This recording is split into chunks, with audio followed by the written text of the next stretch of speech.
शुभ मंगल हो, शुभ मंगल मंगल मंगल हो, शुभ मंगल हो, शुभ मंगल हो, शुभ मंगल मंगल मंगल हो, नभ मंगल हो, जल मंगल हो, नभ मंगल हो, जल मंगल हो, धरती का कण कण मंगल हो, धरती का कण कण मंगल हो, शुभ मंगल हो, शुभ मंगल हो, शुभ मंगल मंगल मंगल हो, शुभ मंगल हो, शुभ मंगल हो, शुभ मंगल मंगल मंगल हो, दिन मंगल हो, निशि मंगल हो, दिन मंगल हो, निशि मंगल हो, जीवन का हर क्षण मंगल हो, जीवन का हर क्षण मंगल हो, शुभ मंगल हो, शुभ मंगल हो, शुभ मंगल मंगल मंगल हो, शुभ मंगल हो, शुभ मंगल हो, शुभ मंगल मंगल मंगल हो, तन मंगल हो, मन मंगल हो, तन मंगल हो, मन मंगल हो, श्रम से अर्जित धन मंगल हो, श्रम से अर्जित धन मंगल हो, शुभ मंगल हो, शुभ मंगल हो, शुभ मंगल मंगल मंगल हो, शुभ मंगल हो, शुभ मंगल हो, शुभ मंगल मंगल मंगल हो, मति मंगल हो, गति मंगल हो, मति मंगल हो, गति मंगल हो, मानव की हर कृति मंगल हो, मानव की हर कृति मंगल हो, शुभ मंगल हो, शुभ मंगल हो, शुभ मंगल मंगल मंगल हो, शुभ मंगल हो, शुभ मंगल हो, शुभ मंगल मंगल मंगल हो, शुभ मंगल मंगल मंगल हो, शुभ मंगल मंगल मंगल हो।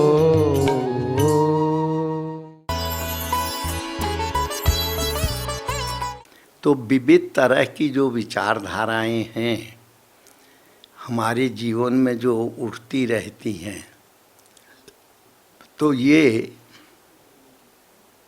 विचारधाराएं ये गोदड़ी के सूत हैं, उससे गोदड़ी का रूप बनता है, आचार्य जी का मत है।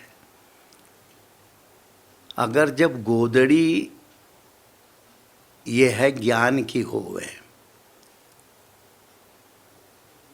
तो वो गोदड़ी को जो भी, जैसे कबीर ने कहा था, झीनी झीनी रे चदरिया झीनी, 5 तत्व से बनी चदरिया। ये जो है चद्दर जो है, ये 5 तत्वों से बनी है, आकाश, वायु, अग्नि, जल और पृथ्वी। तो ये 5 तत्वों से जो हमारा शरीर को, उसको ये चदरिया कहते हैं कबीर, झीनी झीनी रे चदरिया। तो इसको ये शरीर के द्वारा ही हम लोग पाप करते हैं, शरीर के द्वारा ही पुण्य भी होता है। अगर हम अच्छे कर्म करते हैं तो ये पुण्य कहलाता है, अगर हम बुरे कर्म करते हैं तो वो पाप कहलाता है। तो कबीर कहते हैं इस चदरिया को सबने ओढ़ा। देवताओं में देवत्व का अहंकार होता है, और भी जगत के जितने भी लोग होते हैं वह किसी न किसी अहंकार को लेके चलते हैं। अगर हमारे जीवन में अगर अहंकार की विशेषता है तो वही इस गुदड़ी का मैल है, उसकी गंदगी है। तो कबीर कहते हैं कबीर दास ने ऐसी ओढ़ी जैसी की तैसी धर दीनी चदरिया जीनी रे जीनी। मैंने भी उस चदर यानी मैंने भी मनुष्य का देह प्राप्त किया, तो मैंने इसको जो है इसके माध्यम से कोई भी बुरा कर्म नहीं किया, इसको भगवत प्राप्ति की का हेतु माना। शरीर के द्वारा ही हम सत्कर्म कर सकते हैं। शरीर स्वस्थ है तो हम सब कुछ कार्य कर सकते हैं, भगवान का चिंतन कर सकते हैं, तप कर सकते हैं, और भी अनेक तरह की जो शरीर के लिए आवश्यकता है वो हम सब कर सकते हैं। तो इसीलिए आचार्य ने इसको ज्ञान की गोदड़ी कहा। अगर हम इसको गोदड़ी न कह करके इस शरीर को ही उन्होंने ज्ञान की गोदड़ी कहा है। तो आचार्य कहते हैं कि जब अच्छे विचार होते हैं, बुराइयां नहीं होती है, संकेत देते हैं ईश्वर, तो वह चदरिया कभी भी मैली नहीं होती है, वो गोदड़ी कभी भी गंदी नहीं होती है। जैसे आकाश हमेशा निर्मल का निर्मल रहता है, चाहे तूफान चले, धूल उड़े, पानी बरसे, गर्मी पड़े, तो आकाश की निर्मलता कभी उससे प्रभावित नहीं होती है, वह हमेशा शुद्ध रहता है। तो इसी तरह से जो ये ज्ञान की गोदड़ी है, इसको जो भी इस रूप से व्यक्ति स्वीकार करता है तो फिर ये गोदड़ी कभी भी गंदी नहीं होती है। यह शरीर भगवत प्राप्ति का हेतु बन जाता है, भगवत ज्ञान का हेतु बन जाता है। इसके पश्चात आचार्य समझाते हैं क्षमा की टोपी, क्षमा कर देना। क्योंकि संसार में क्षमा एक बहुत अच्छी चीज़ है। किसी ने हमारा अपराध किया, अनावश्यक हमको सताने की कोशिश की, अनावश्यक हमारे रास्ते का वो जो है मैं आ कर के हमको तकलीफ़ देने लगा, उसको क्षमा कर दो। इसको टोपी कहा है, सिर में जो टोप रखते हैं, ये क्षमा की टोपी है।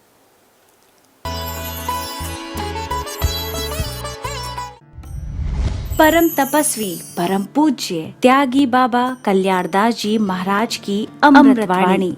विश्व में कोई भी ऐसा देश नहीं है जो अपनी संस्कृति और अपने इतिहास से दूर हो, पर हमारा ये देश धर्मनिरपेक्षता के नाम पर, मैं धर्मनिरपेक्षता की आलोचना नहीं करता हूँ, और जो इस व्यवस्था को हम भी सम्मान देते हैं, किंतु धर्मनिरपेक्षता के नाम पर किसी राष्ट्र की संस्कृति, किसी राष्ट्र की परंपरा और राष्ट्र के लिए समर्पित जुझारू लोगों के इतिहास को अगर तोड़ मरोड़ के पर समझा जाए तो उसके लिए हम लोग क्या कर सकते हैं।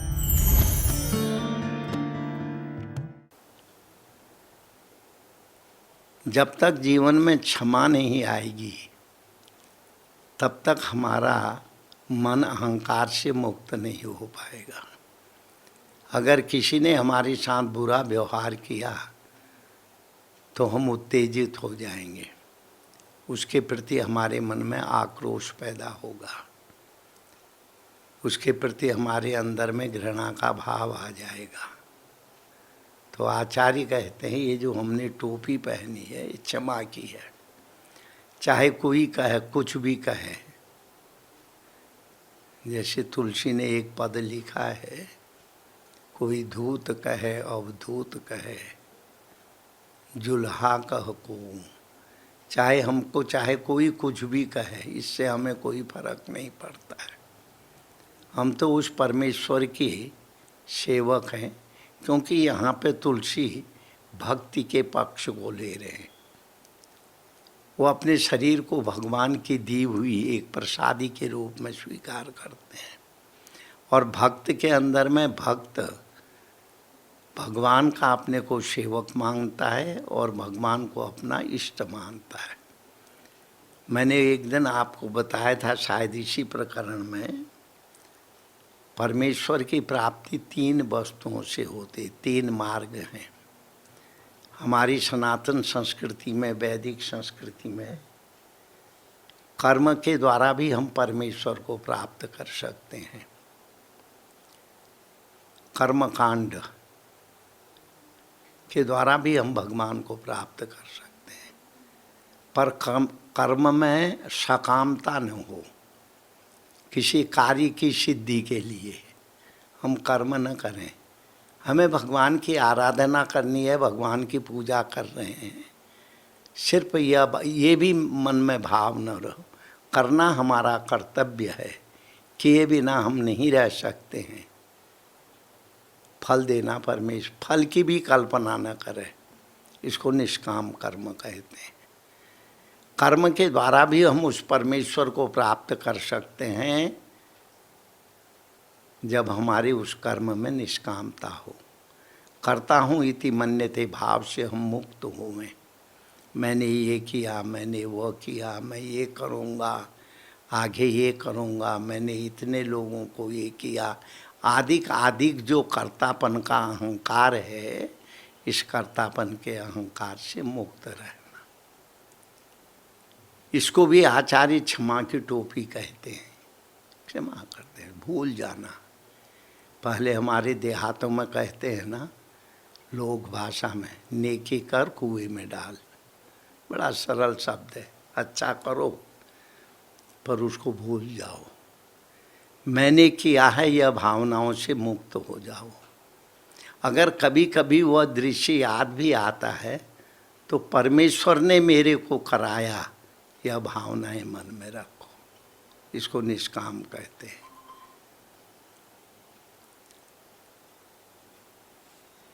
तो निष्काम भाव से कर्म करना, इसको क्षमा की टोपी, क्षमा कर देना। करता हूँ इति मन्यते भाव से मुक्त हो। किसी ने हमारे को गाली दे दी, किसी ने हमारा अपमान कर दिया, तो उसको अपना अपमान मत समझो। ठीक है, बोलने हो, जैसे मैं बोलता हूँ वैसे वो भी बोलता है। मैं अपने ढंग से कुछ सोचता हूँ, वो अपने ढंग से सोचता है। एक महात्मा थे, किसी गांव में गए तो गांव का एक धूर्त व्यक्ति था। वो महात्मा को बहुत गाली देने लगा और बैठे हुए लोग बड़े उसके ऊपर गुस्सा होने लगे। महात्मा ने इशारा किया, चुप रहो, तो हो गए। उसने खूब बोला। बोलते बोलते जब वो थक गया, चुप हुआ, तो महात्मा बोलने लगे, तुमने बोल दिया? कहते और क्या बोले? तुमको बोल तो दिया, जो तुम्हारी थी वो बता दिया। कहते हैं मान लो किसी के घर में कोई मेहमान आया और उसने बहुत खातिरदारी की मेहमान की, पीने को पानी दिया, भोजन दिया, सोने की अच्छी जगह दी। अगर जिसको उस गृहस्थ ने दिया उसने स्वीकार नहीं किया तो वो सामान किसके पास रहेगा? तो कहने जिसका था उसके पास रहेगा। जब उसने किया था, उसने स्वीकार नहीं किया था। कहते हैं भाई ठीक है, ऐसी ही बात है। तुमने जितनी बातें मेरे लिए कही है मैंने सबको स्वीकार नहीं किया, तो अपनी चीज़ें अपने ले जा। इसको भी हम क्षमा की टोपी कह सकते हैं। समझ में आया ना? ज्ञान की गोदड़ी, क्षमा की टोपी, यत का आड़बंध, इंद्रियों का संयम। देखो हमारे शरीर में काम जो है, काम रूपम दुरासदम, भगवान ने काम को शत्रु के रूप में कहा है। ये व्यक्ति के अंदर में कैसी भी कामना हो, लोकेशना हो, वित्तेषणा हो, पित्तेषणा हो, हमें बहुत लोग माने, हमें बहुत पैसे मिले, वित्तेषणा, हमें बहुत लोग माने, वो लोकेशना, हमारे पास बहुत पैसा है, वित्तेषणा हुआ, लोकेशना हुआ, पित्तेषणा, मेरा परिवार ऐसा है, मेरा शरीर ऐसा है। ये तीन ईषणाओं से मुक्त होना, यह यत का आड़बंध कहलाता है। इंद्रियों को संयम में रहना। तीसरे अध्याय में भगवान कृष्ण ने अर्जुन को समझाते हुए कहा, अर्जुन हमारी इंद्रियां, ज्ञानेंद्रिय, कर्मेंद्रिय, आँख देखती हैं ये ज्ञानेंद्रिय कहलाती है, कान सुनता है ये ज्ञानेंद्रिय कहलाता है, और जो है नाक सूंघती है यह जो है ज्ञानेंद्रिय। दो आँख, दो कान, एक नाक, ये कर्मेंद्रिय, ज्ञानेंद्रिय हैं। कर्मेंद्रिय जैसे मुँह से हम खाते हैं, स्वाद की अनुभूति करते हैं, ये कर्मेंद्रिय कहलाती है। इंद्रियों के तत्तद मार्ग के द्वारा इंद्रियों के असंयम होने पर जब विषय की ओर यह जीव जो है संलग्न होता है तो इसका पतन हो जाता है। इसीलिए हमारे योग सूत्र में लिखा है,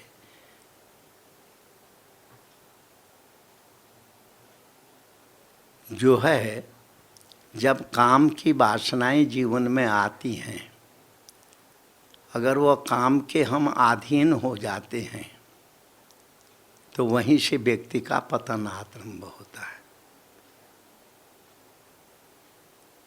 कहते हैं बिंदु का क्षरण होना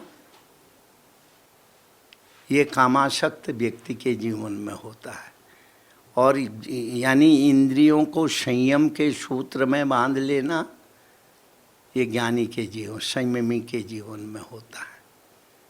काम किसी को भटका न पावे। और साथ में भगवान ने तीसरे अध्याय में बहुत अच्छी बात कही है।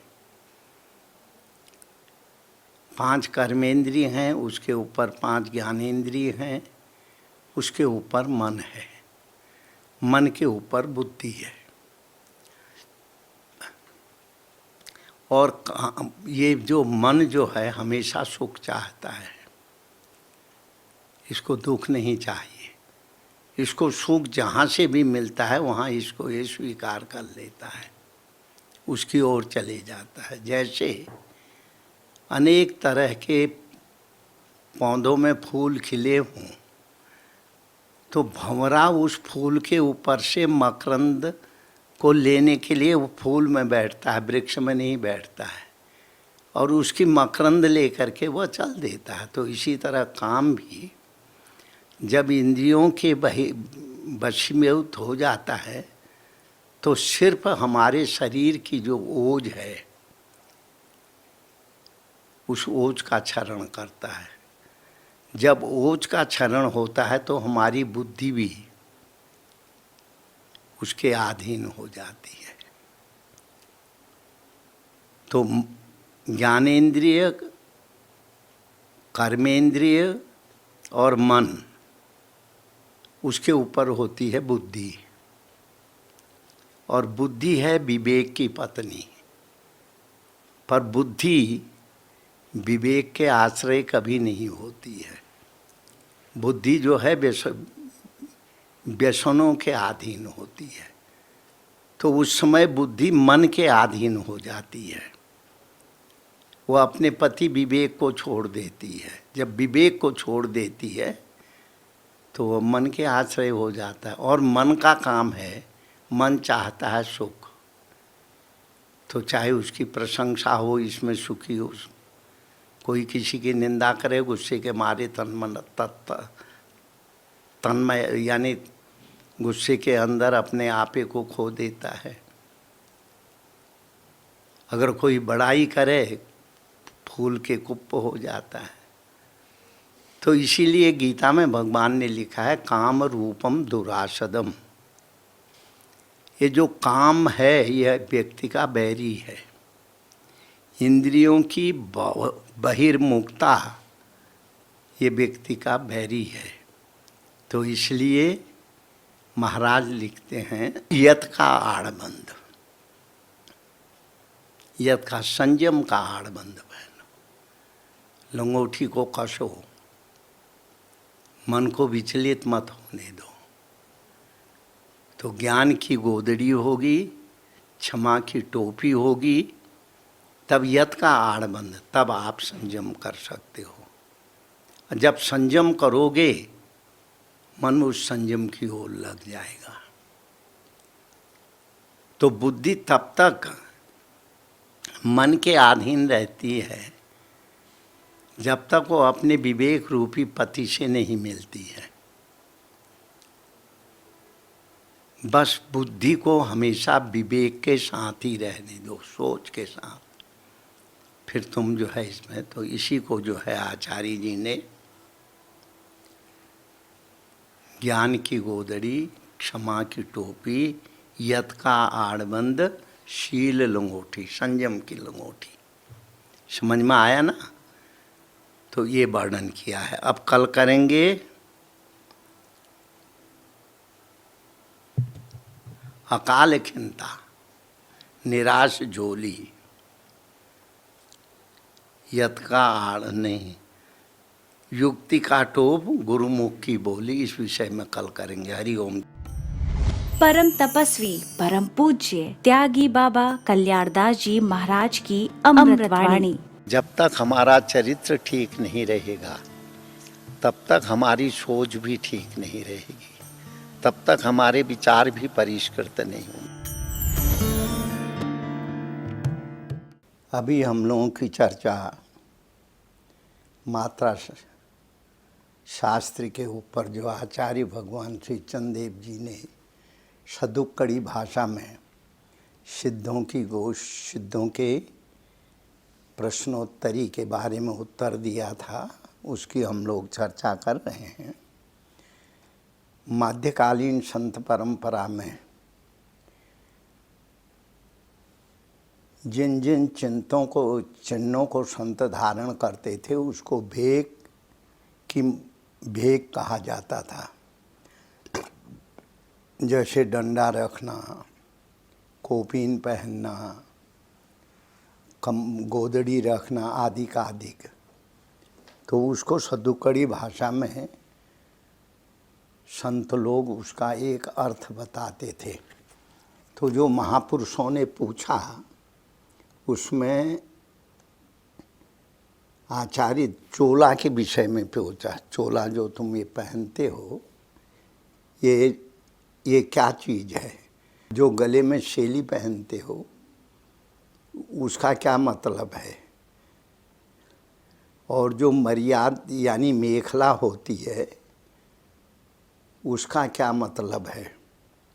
और जो है जो गले में शेली पहने हो उसका क्या मतलब है? तो आचार्य भगवान ने कहा था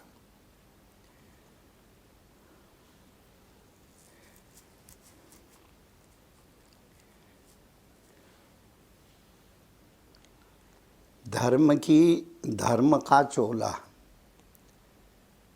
धर्म जो है, जो हम नियमों का पालन करते हैं, हमारे यहाँ गुरु परंपरा से जिन नियमों का उल्लेख किया है यही धर्म का चोला है। इसको हम धर्म का चोला कहते हैं। गुरु की बताई हुई मर्यादा का पालन करना, उसके अनुसार चलना। सत्य की शैली, जो गले में ऊन की एक संत लोग धारण करते हैं, तो वह है सत्य की, सत्य बोलना। जो चोला पहनो उसको धर्म का चोला, कोई भी अमर्यादित कर्म नहीं करो, मर्यादित कर्म करो। इस चोले को पहन करके कोई भी गलत कार्य मत करो, किसी को गलत मार्ग मत बताओ।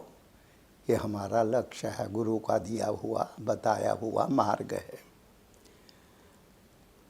सत्य की शैली, सत्य बोलो। जैसा तुमने सुना है, आँखों के द्वारा जो देखा है, और तुम्हारी बुद्धि जिसको निश्चय कर रही है, वो बोलना सत्य कहलाता है।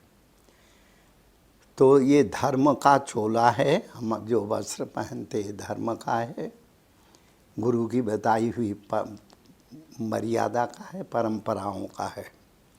और सत्य की शैली है, हम सत्य बोलते हैं, किसी की चापलूसी नहीं करते हैं, किसी को गलत रूप से महिमा मंडन नहीं करते हैं। सत्य बात जो आँखों ने देखा, बुद्धि ने समझा, जो दूसरे के द्वारा सुना गया, उन बातों को कहना, ये जो होती है सत्य की शैली। उन्हीं बातों को उस रूप में बताना। मर्याद मेखला, मेखला होती है कोपीन को लटकाने, एक गले में यानी कमर में एक मेखला, एक विशेष सूत के द्वारा या किसी भी रस्सी को गले में बांध लेना, या कोपीन को, कपड़े को ही जो है मेखला बना लेना, उसमें लंगोटी टांगना। यह जो है, इसको मर्यादा की मेखला कहते हैं। यह जो गुरु के द्वारा बताया गया है, ये मेखला है, मर्याद मेखला, ले गले में मेली। जो मर्यादा की मेखला है, उसको अपने गले में धारण करो। इस तरीके से आचार्य जी ने विविध प्रश्नों का उत्तर सिद्ध गोष्ठी में महापुरुषों के पूछी हुई बातों का उत्तर इस रूप में दिया। और भी आगे अनेक बातें हैं जिसकी चर्चा हम आगे करेंगे, किंतु यह बताने का तात्पर्य यह है, जैसे काषाय वस्त्र पहनना, कोपीन धारण करना, गले में माला पहनना, और भी जो ऐसी चीज़ें, जटा धारण करना, बालों की गुत्थी बन जाए, इसका एक रहस्य बताया। वो एक संयम का संदेश देती है। उसको पहनने के बाद व्यक्ति को कोई झूठ नहीं बोलना चाहिए, गलत कर्म में प्रवृत्त नहीं होना चाहिए, हमेशा सत्कर्म का पालन करना चाहिए। इस रूप में आचार्य भगवान श्री चंद्रदेव जी ने महात्माओं को उत्तर दिया। और ध्यान कहते हैं एकाग्रता हो। गले में जो है झोली लटकाते हैं, जिसको बटुआ कहते हैं। ध्यान का बटुआ, मन एकाग्र रहे, मन को हमेशा अपने लक्ष्य की ओर एकाग्रता उसी में लगाए रखे, इसको ध्यान का बटुआ बताया। नृत्य का सुई दान,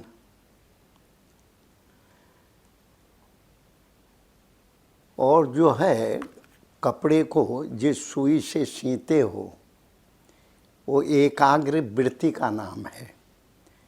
अपने जैसे हम किसी कपड़े को जोड़ करके कोई थैली बना लेते हैं या कुछ बना लेते हैं, उसमें मन की एकाग्रता कहते हैं। नृत्य का सुईदान, ध्यान का बटुआ, नृत्य का सुईदान, यानी एकाग्रता का। जैसे हम रस्सी यानी जो है सुई में डोरा पिरो करके कोई फटे हुए कपड़े को सीते हैं या नया कपड़ा बना लेते हैं, सीते हैं, उसमें एकाग्रता की बहुत आवश्यकता है। तो कहते हैं ध्यान का बटुआ, नृत्य का सुईदान, ब्रह्म अचलाले पहरे सुजान। ये सब चीज़ों को ईश्वरीय वृत्ति समझ करके गुरु की आज्ञा समझ करके इसको धारण करना, ये महाराज ने बताया। इसके पश्चात और भी अनेक प्रश्न हैं जिससे आज हमें जुकाम बहुत हुआ है। फिर मैं कल उसका वो करूँगा विवेचन, आगे का भी जो पीछे रह गया उसका भी विवेचन। कहने का तात्पर्य यह है, हम जिस चीज़ों को भी धारण करें, जिस चिन्हों को भी हम धारण करें, उनको हम परमेश्वर की ओर, परमेश्वर के सतत चिंतन की ओर लगाए रखना। कोई भी कार्य करने में परमात्मा की मर्यादा को नहीं भूलना।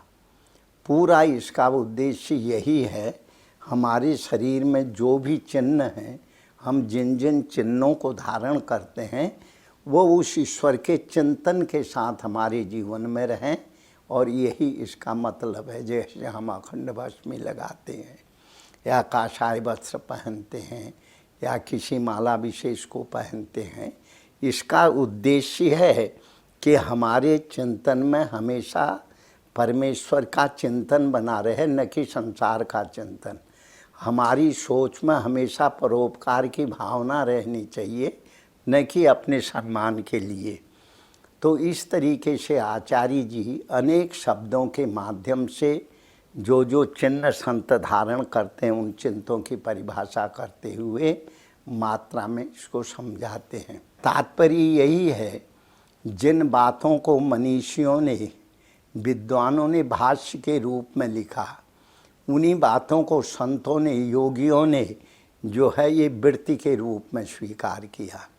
वो वृत्ति को हमारा हर सोच, हमारा जीवन जीने की हर कोई चेष्टा, वो सब परमेश्वर के चिंतन के लिए होवे। इस बात को आचार्य जी ने समझाया।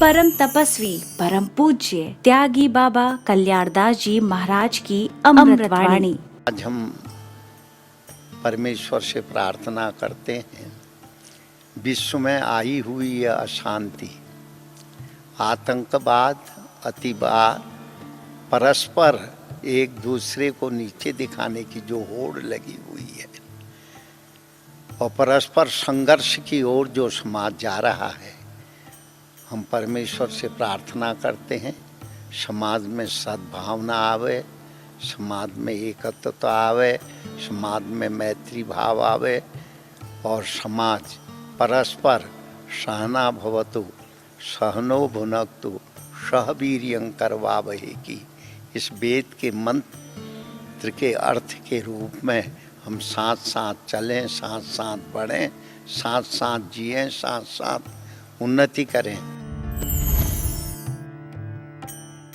तो एक बात है, सावन के महीने को, क्योंकि हमारे यहाँ पे पंचदेवोपासना है सनातन संस्कृति में। पंचदेवता में आकाश, ये 5 तत्व से हमारा शरीर बना है। आकाश, वायु, अग्नि, जल और पृथ्वी। आकाश तत्व के प्रतीक के रूप में हम विष्णु को मानते हैं और आकाश तत्व गुण शब्द है, और वायु तत्व को हम शक्ति के रूप में स्वीकार करते हैं, देवी के रूप में। और उसका संबंध जो है स्पर्श से है। हवा चली तो जब वो शरीर में स्पर्श हुआ तब हम महसूस करते हैं हवा चल रही है।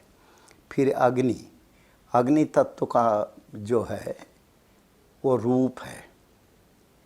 हम किसी भी चीज़ को देखते हैं आँखों के द्वारा ही देखते हैं, ये अग्नि तत्व का गुण है।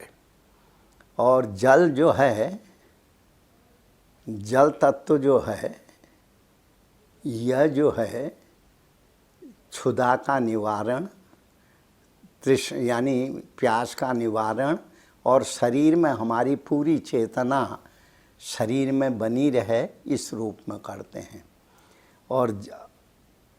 और गंध जो है ये पृथ्वी तत्व का गुण है।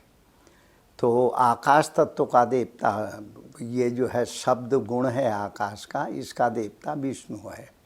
हम कान के द्वारा ही सुनते हैं। अगर कान न बंद कर दें तो हमें आप बाहर से आती हुई आवाज़ सुनाई नहीं देगी। इसलिए आकाश तत्व को हम शब्द, इनके 5 रूप होते हैं, शब्द, स्पर्श, रूप, रस और गंध। शब्द जो है आकाश तत्व का गुण है, जो कानों के द्वारा सुना जाता है। स्पर्श जो है वायु तत्व का गुण है, जो त्वचा में हवा चलती है तो जब हमारे शरीर में स्पर्श करते हैं तब महसूस होती है। रूप जो है अग्नि तत्व का गुण है, जब आँखों से हम देखते हैं तो उसके रूप को समझते हैं। तो जल तत्व का गुण है रस। रस जो है ये शिव तत्व का रूप है। पूरे शरीर में ऊर्जा को, यानी ऊर्जा को फैलाना, यह रस जल तत्व का गुण है। पृथ्वी तत्व का गुण है गंध, इसको हम गणेश के रूप में मानते हैं। तो ये सावन का महीना में भगवान शिव की आराधना होती है। ये लोग, वैसे शिव की आराधना तो हमेशा होती है, किसी महीने की, किसी बार की उपासना इनमें नहीं बटी हुई है, पर लोगों ने सावन के महीने को जल तत्व के रूप में स्वीकार किया है। बरसात होती रहती है, इसलिए यह शंकर जी की यात्रा के रूप में शंकर जी के तीर्थों का जल ला करके शंकर जी को चढ़ाना, और इसमें लोग भगवान शिव की प्रसन्नता का हेतु मानते हैं। इसलिए सावन का महीना ये जो है शिव के आराधना का रूप माना गया है। इसलिए लोग कांवड़ लाते हैं, मंदिरों में चढ़ाते हैं। तो इससे लोगों को अपनी कामनाओं की पूर्ति का भी एक आशीर्वाद प्राप्त होता है। इसीलिए लोग सावन के महीने में भगवान शिव की आराधना करते हैं। हर व्यक्ति सावन के महीने में अपने घर में रुद्राभिषेक करवाते हैं, मंदिरों में शिव का पूजन करते हैं। ये इसका मतलब है, शिव की प्रसन्नता का हेतु सावन का महीना है, इसलिए लोग करते हैं। सावन के महीने की शिव उपासना की इस बेला पर भगवान शिव की आराधना करना चाहिए।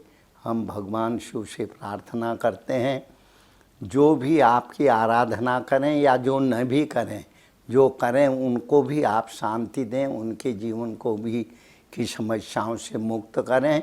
जो न भी करते हैं उनको भी अपनी ओर आकर्षित करके शिव का पूजन, शिव की आराधना करें। इन्हीं शुभकामनाओं के साथ हरि ओम तत्सत।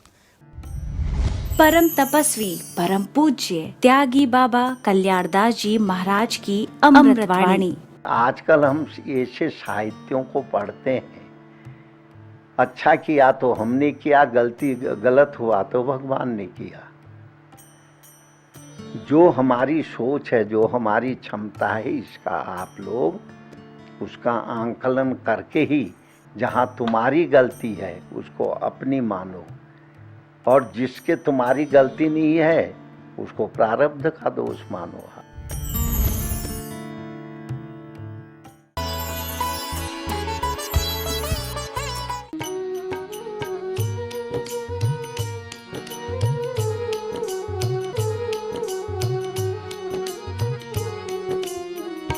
शुभ मंगल हो, शुभ मंगल हो, शुभ मंगल मंगल मंगल हो, शुभ मंगल हो, शुभ मंगल हो, शुभ मंगल मंगल मंगल हो, नभ मंगल हो, जल मंगल हो, नभ मंगल हो, जल मंगल हो, धरती का कण कण मंगल हो, धरती का कण कण मंगल हो, शुभ मंगल हो, शुभ मंगल हो, शुभ मंगल मंगल मंगल हो, शुभ मंगल हो, शुभ मंगल हो, शुभ मंगल मंगल मंगल हो, दिन मंगल हो, निशि मंगल हो, दिन मंगल हो,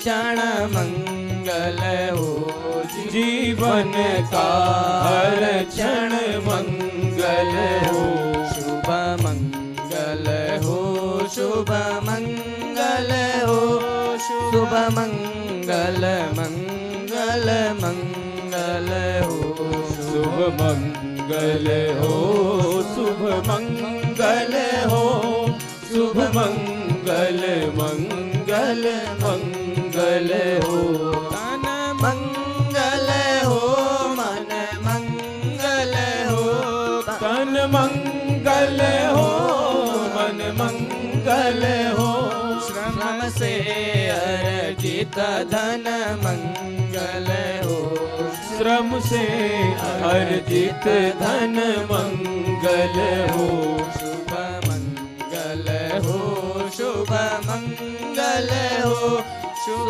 मंगल मंगल मंगल हो, शुभ मंगल हो, शुभ मंगल हो, शुभ मंगल मंगल मंगल हो, मति मंगल हो, गति मंगल हो, मति मंगल हो, गति मंगल हो, मानव की हर कृति मंगल हो, मानव की हर कृति मंगल हो, शुभ मंगल हो, शुभ मंगल हो, शुभ मंगल मंगल मंगल हो, शुभ मंगल हो, शुभ मंगल हो, शुभ मंगल मंगल मंगल हो, शुभ मंगल मंगल मंगल हो, शुभ मंगल मंगल मंगल हो।